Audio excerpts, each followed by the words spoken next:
Okay, Bris Milah and Shabbos. Very good that you mentioned it. I'm going to get to that now.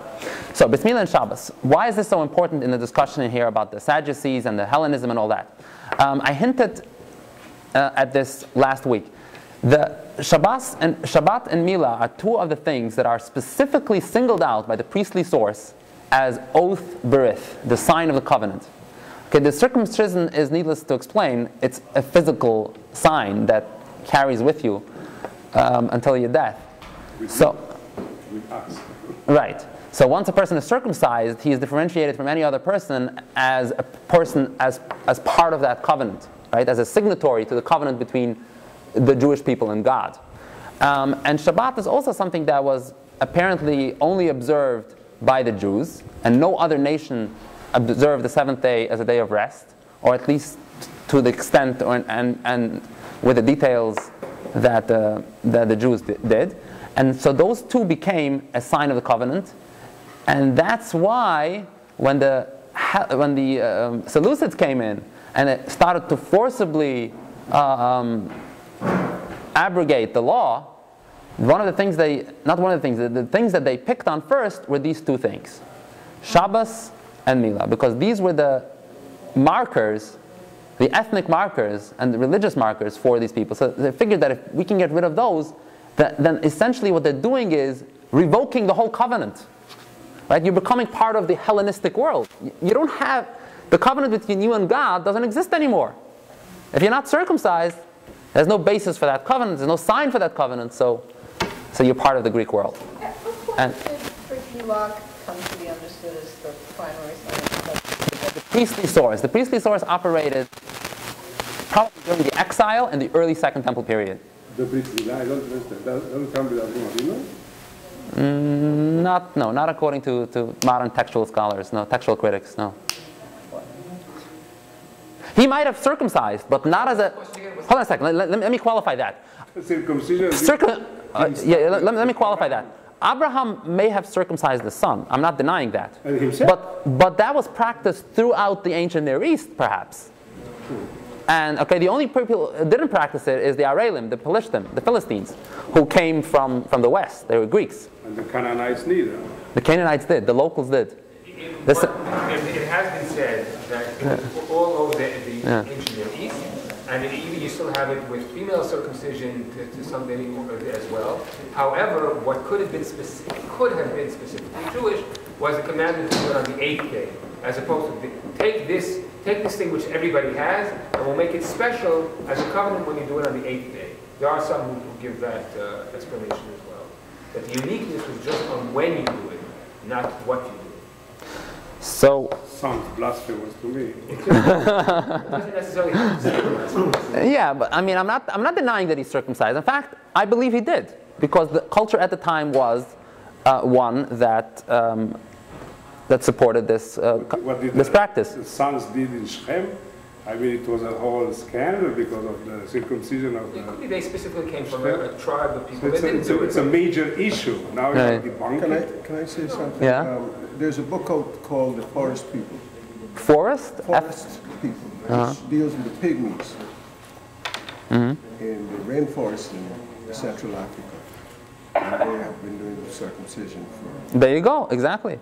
Thank you for pointing that out. So you see that the circumcision is practiced far and wide. It's not specific to Jewish people, right? Okay, so anyway, so let's move on. So I covered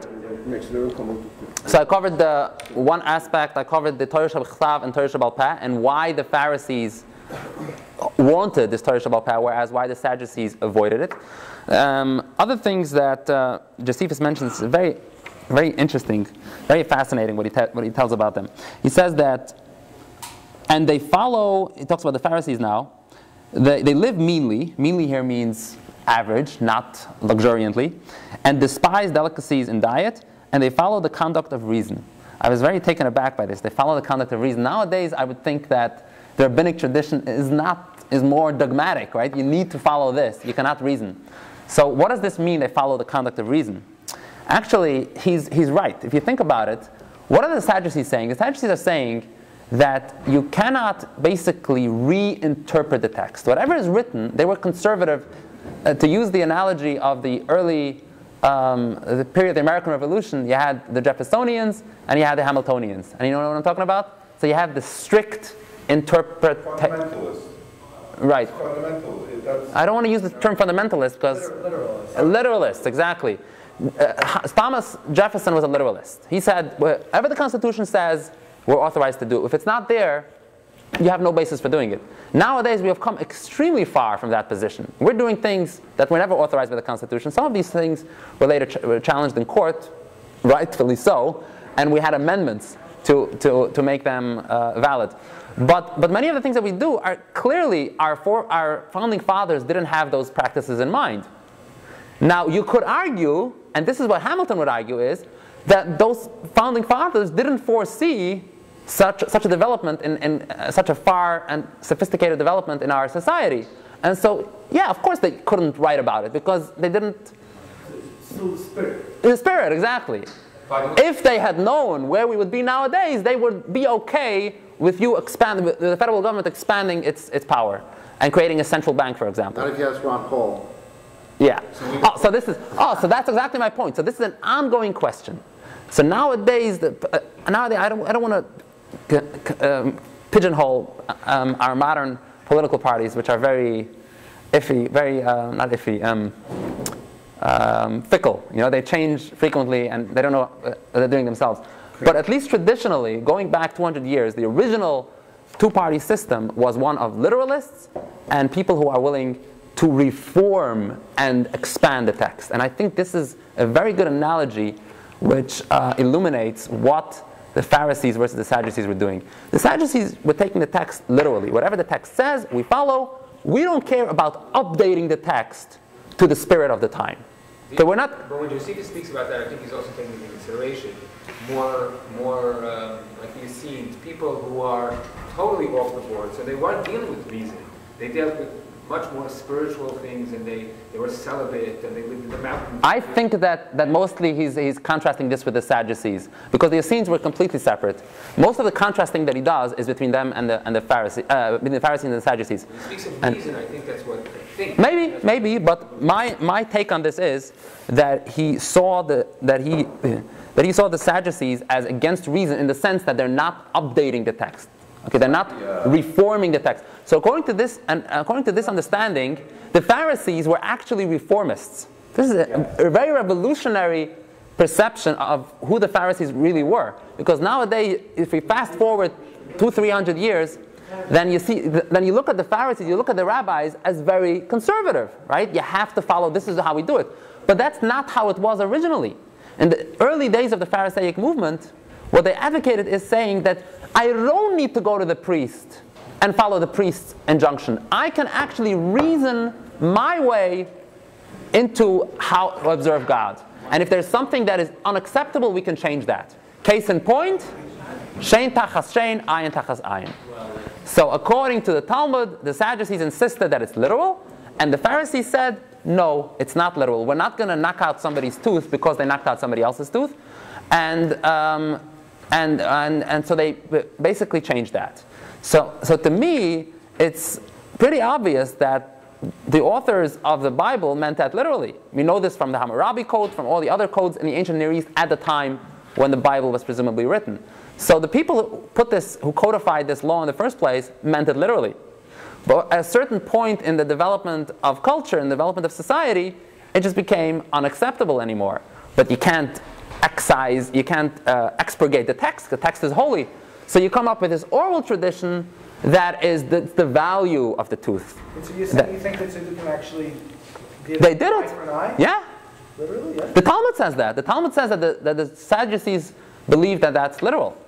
People do the Well, it's to this day, there are Muslims who carry out that rule of an eye for an eye in the literal sense. So why do they call themselves Perushim? Why they call themselves Perushim? Okay. Why the Perushim they were called because ritually they were separatist. Like for example, they wouldn't mingle with the Amma Aretz. The Amma Aretz was the lowest class in society. The Pharisees were kind of like the middle class.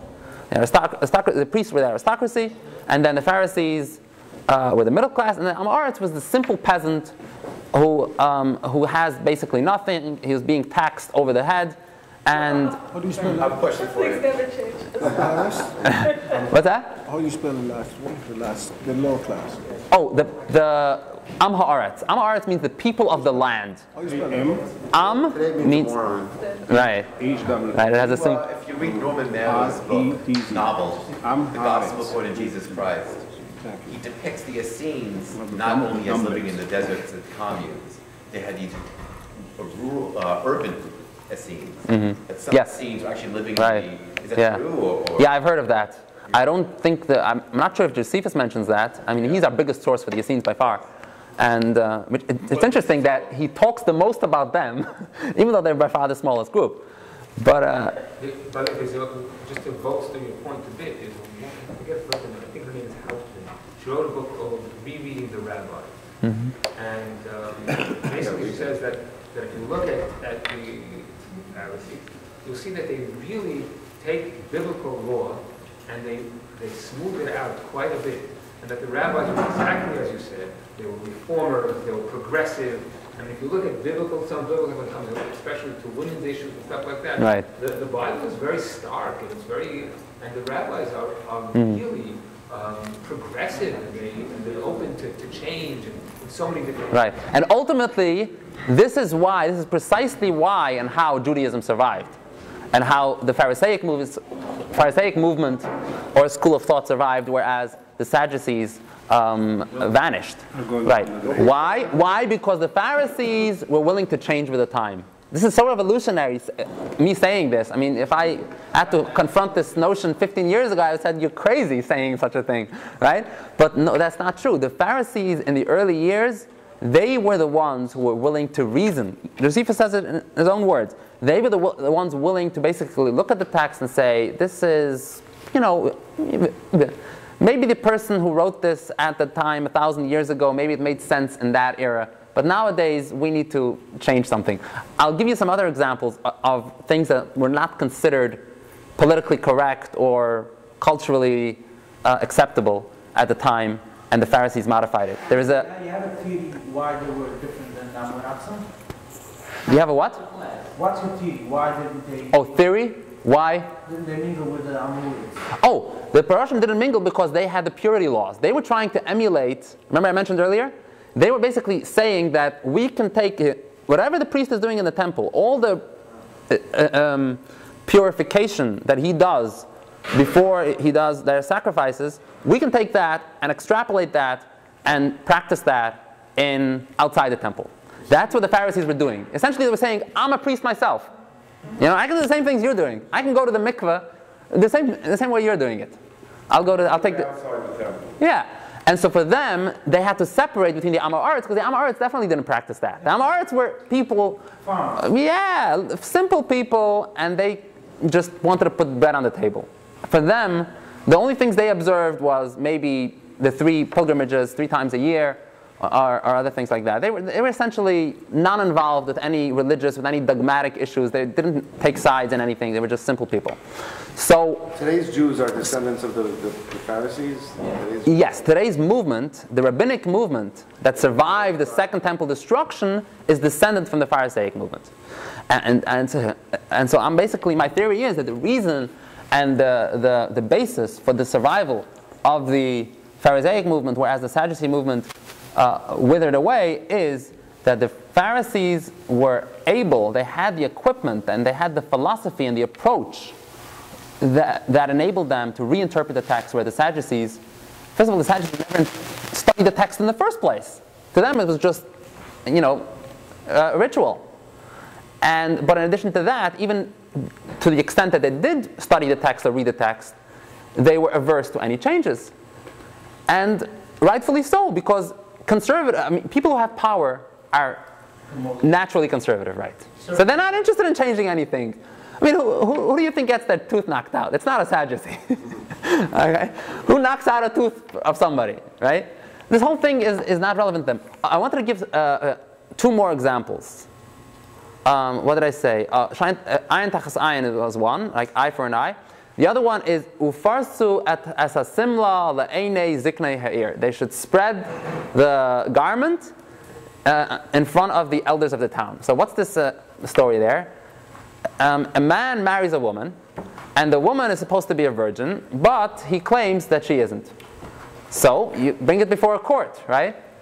So that's what the Torah says. Literally, it says you bring the garment before a court, le'enei ziknei ha'ir, right? The elders of the town, and they see, is there blood there or not? Okay, that's how you prove your case. If there's no blood, she's guilty. If there is, then there isn't. Okay, this is. Where did they come up with that law? It's in the Torah. I think it's in Deuteronomy. You have to marry a virgin? No. If she claims to be a virgin, he doesn't have to marry a virgin. But if she presents herself as a virgin and she isn't, that's against, that's unacceptable. So in a case like that, so how do you arbitrate this? How do you adjudicate this? So you go before the elders of the town and you show them the garment. So the Pharisees say, no, you don't actually do this. It's just, you investigate. It's an idiom, they say. It's figurative language. Investigate? How do they investigate that? I don't know the details, but the Pharisees say that you don't actually practice this. You don't bring a garment over to the officials there and show them blood or the lack thereof. My anthropology professor said they were still doing that in Sicily. But the Pharisees didn't do it. No, I agree with you that it was once practiced. That's exactly my point. My point is that at one point this law was practiced as told by the Bible, and at a later point in time it wasn't considered acceptable anymore. And so they said, no, it's not meant literally. And can I ask a question? One question. She's not a virgin, they kill her. Can I ask a question? Okay, the Pharisees were rabbis. Sadducees were what? The Sadducees were the priests, right? Priests. Okay, so that's an accepted term. Okay, now let's talk about other differences between the Pharisees and the Sadducees. Okay, let's talk about the what? Malacha on Shabbos? Oh, Malachas Yom HaShabbos, right. Okay, there was another thing, dispute between the Pharisees and the Sadducees is when the omer, which means how do you translate omer? The heaves of wheat or the heaves of grain? Heaves. Eaves? Okay. Eaves. Heaves. I don't know. Okay, Omer. Okay, so when the Omer was supposed to be lifted, okay, so there's a certain ceremony described in the Torah. It says Mimachorath HaShabbath. The other day, meaning the morrow of the Sabbath. Sabbath literally means a day of rest. So you don't know what the writer is referring to. Is he referring to the seventh day of rest? Okay, the Shabbat, the weekly Sabbath, or is he referring to a festival Sabbath, a special occasion which is seasonal, right? So according to the rabbinical interpretation, it means Malachas Shabbos refers to the festival of Pesach. So the other day on the morrow of the Pesach, right, meaning the night when you eat the Paschal lamb. So on the morrow of that day, that's when the Omer ceremony was performed. But according to the Sadducees, it refers to the seventh day of rest. Right? So it means it had to be on a Sunday.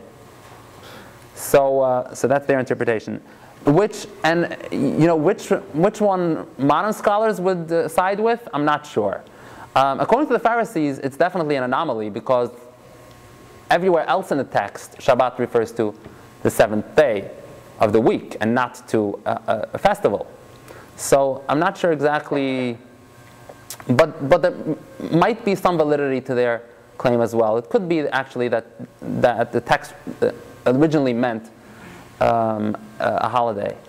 So I'm not sure about that. What about burning the fire? Wasn't that also a difference in the Sadducees and the Christian? That the Sadducees literally took... Oh, lo savaru eish b'chomash v'seichem. Right. In the dark on Shabbos. Yeah, good point. Lo savaru eish b'chomash v'seichem.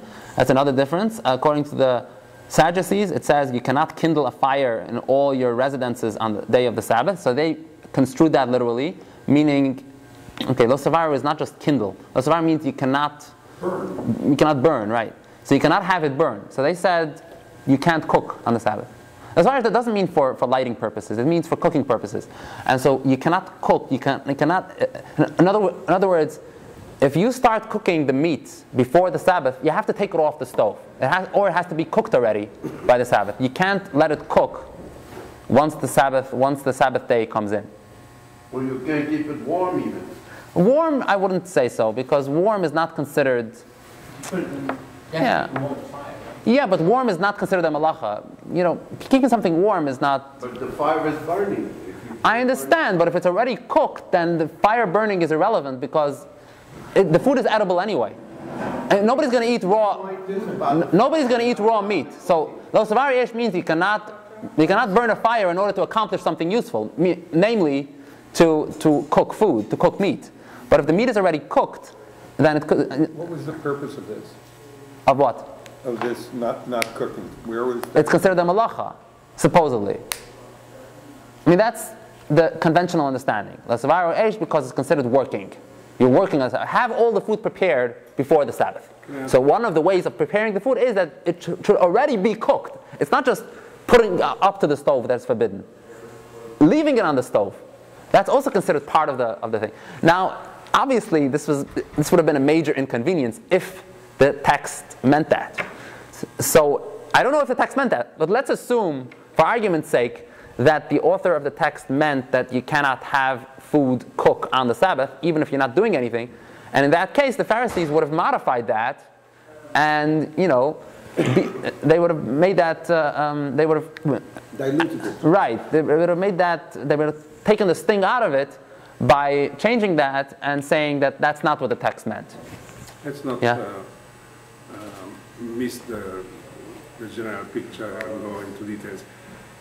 Towards the destruction, close to the destruction of the second temple, the Jews had a king. Right. Herodes. Herod, yeah. And he wasn't Jewish. Right. Wasn't he a convert? Yeah, he was an Idumean convert, yeah. Nubian. And he was Nubian. And he also put us Kohen Gadol. He's not Nubian. What? Idumean. Idumean? Yeah, Idumean. He was Idumean. Yeah. He put also as Idumean, right? What? Idu? Yeah, I-D-U-M. Yeah. Right. How do you pronounce that? I don't know. Well, I say it Idumean. Idumean. Was it Nubian? It's not Nubian. Nubia is something completely different. Nubia is in Africa. Yeah. So no, he wasn't from Africa. So he planted the high priest. Rabbi. He planted the high priests that weren't Jewish either. No, there was no high priest non-Jewish. No, there was never such a thing. The high priesthood was a very sacred institution, and at all times it was only practiced by people who were descendant from the Aaronite lineage. He broke that lineage. Maybe, I'm not aware of that. He broke the lineage and he put his own people who didn't belong to the lineage of the high priests, and they weren't Kohanic either. And my question is, who's this, Herod? That's right. Herod, let's say 30 or 40 years before the destruction of the temple, which was 70 in our era. So my question is, what happened with the Sadducees? Does it mean that they were almost gone, they were almost eliminated, and only the Pharisees had... At the time of Herod? At the time of the Herod, the Sadducees were significantly weakened because the Sadducees were affiliated with the ruling... The Sadducees were affiliated with Aristobulus. Aristobulus was the last Hasmonean king. And when he was deposed, essentially the Sadducees were diminished in importance, and so yeah. And also Herod represented Rome. Herod represented what? Rome. He was very close to Rome. Right, exactly. So he would have been, Herod is known to have been friendly to the Pharisees. In part because the Pharisaic movement at that point had evolved to such an extent that essentially it didn't meddle in political questions anymore. At that point they were content with, you leave us to practice our religion, and politically we're resigned to our fate. That was the Pharisaic position. It wasn't universally so. There were some rabbis, you see, that were vocal against. They were more militaristic. But for the most part, I would say 95% of the Pharisees followed a pacifist approach, a submissive approach. They were essentially saying, you're the ruler, I'm not going to oppose you. Let's just hope that God will give us a better day at some point. Well, in that case, there is no surprise that the Pharisees imposed their view of the world And that's what we have today. Because the Sadducees, they just faded away. Exactly. The Pharisees faded away. Okay, so now I want to discuss a very, very important subject, which is the afterlife. Okay, so according to the Sadducees, there is no afterlife. Okay, so Josephus makes it very clear, and I want to quote him here. So the Sadducees were the original tradition, and so the Pharisees are the ones who broke off. Like the long, thousands of years Jewish tradition of no afterlife. The name, it's very complicated, this thing. The name Sadducee is older than the Pharisees, because the name is derived from the Sadducee, from the Tzadok, right, from the original priest. But the sect, as a sect, could have been later. Well, this break that happened, who was the original? The exact date is not important. It was more or less at the same time, more or less synonymous, right? The same time. It happened at about, not synonymous. How do you say it happened at the same time? Co-evil. So who's the one that broke off? Which one was like the Catholic Church that went on for thousands? So what we are today is really just a new thing, basically. It doesn't go back. It doesn't go back to the... Dukem are the ones that really go back. Right. So there's no real tradition going back to Mount Sinai. Right. Today. Correct. It's BS. Correct. Well, that's what we've been discussing the whole time. We've been saying that the Pharisees reformed and interpreted the text in order to update it to modern. Today is just a new thing. Exactly. In other words, according to what I'm saying right now is, if we could revive. Of course, it was changed. The Pharisees didn't deny the existence of Mount Sinai. Okay. Let me get back to this. Okay. Here's the story. Okay. This is I gotta quote him a little here, and he says like this. They also believe, he refers to the Pharisees, they also believe that souls have an immortal rigor in them, and that under the earth there will be rewards or punishments. Under the earth? Yeah, I'm going to explain this in a second. Under the earth, that's what he said. Under the earth, the Zeh Lashon, there will be rewards or punishments according as they have lived virtuously or viciously in this life. The latter to be detained in everlasting prison, but the former, meaning the virtuous people, shall have power to revive and live again. Okay, very, very important here. What is he saying? Let's analyze this. He's saying that people die, they go under the earth, right? They get buried, and at that point they go through a process of transformation. Right, transformation. If you're wicked, if you're a bad person, then you simply remain there and you get punished. And if you're a virtuous person, then I would surmise that the dividing line here is after the flesh rots away.